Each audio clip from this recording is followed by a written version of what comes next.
Friends, இது பார்த்தீங்கன்னா Bluetooth செய்ய போகிறோம். இது ஆல்ரெடி நம்ம வீடியோ போட்டுறோம். அந்த வீடியோ தொடர்ச்சி. இது பார்த்தீங்கன்னா வந்து ப்ளூடூத்து அண்டு பார்த்தீங்க அப்படின்னா வந்து ஆம்பிளிஃபையர் போர்டு. இதில் பார்த்தீங்கன்னா நம்ம வந்து பேப்பர் வச்சுட்டோம். இது பார்த்திங்க அப்படின்னா வந்து குளுகன் அப்ளை பண்ணி இந்த ஸ்பீக்கரை வந்து நம்ம வந்து ஒட்டிட்டு அதுக்கப்புறம் வந்து ஸ்பீக்கர்லேருந்து வரக்கூடியதை நம்ம ஆம்பிளிஃபையரில் கனெக்ட் பண்ணிட்டோம் 2 ஒயரையும். அதுக்கப்புறம் பார்த்திங்க அப்படின்னா வந்து நம்ம வந்து பார்த்திங்கன்னா இந்த 2 ஆம்பிளிஃபையர் போர்டையும் ப்ளூடூத் போர்டையும் நம்ம வந்து குளுகன் அப்ளை பண்ணி நம்ம வந்து ஃபிக்ஸ் பண்ணியாச்சு. அதுக்கப்புறம் இதுக்கு பார்த்திங்கன்னா ஒரு ஆன் ஆஃப் சுவிட்ச் கண்ட்ரோல் நம்ம வந்து வச்சாச்சு. பேட்டரியிலேருந்து வரக்கூடியதை நம்ம வந்து இன்புட் கொடுத்துட்டு அவுட்புட்டாக நம்ம வந்து போர்டில் கொடுத்துடணும். இல்லை பார்த்திங்கன்னா வந்து ப்ளஸ் மைனஸ் பார்த்து கரெக்டாக வந்து சால்ட்ரிங் பண்ணிக்கோங்க. இது பார்த்திங்க அப்படின்னா சார்ஜிங் போர்டு மாடலு. இது வந்து பேட்டரி சார்ஜ் பண்ணுறதுக்கான மாடலு.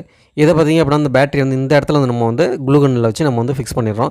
அதுக்கப்புறம் பார்த்திங்க அப்படின்னா இந்த இடத்துல ஒரு பேப்பரை வச்சு நம்ம வந்து பார்த்திங்க அப்படின்னா இந்த இடத்துல வந்து மைக்ரோ யூஎஸ்பி கனெக்ட் பண்ணி இதில் வந்து சார்ஜர் வந்து நம்ம கொடுத்துருக்கோம். சார்ஜர் கனெக்ட் பண்ணிட்டோம். பார்த்திங்கன்னா ஈஸியாக நம்ம சார்ஜ் பண்ணிக்க முடியும். இப்போ பார்த்திங்க அப்படின்னா வந்து நம்ம ப்ளே பண்ணி காமிக்கிறேன் பாருங்கள்.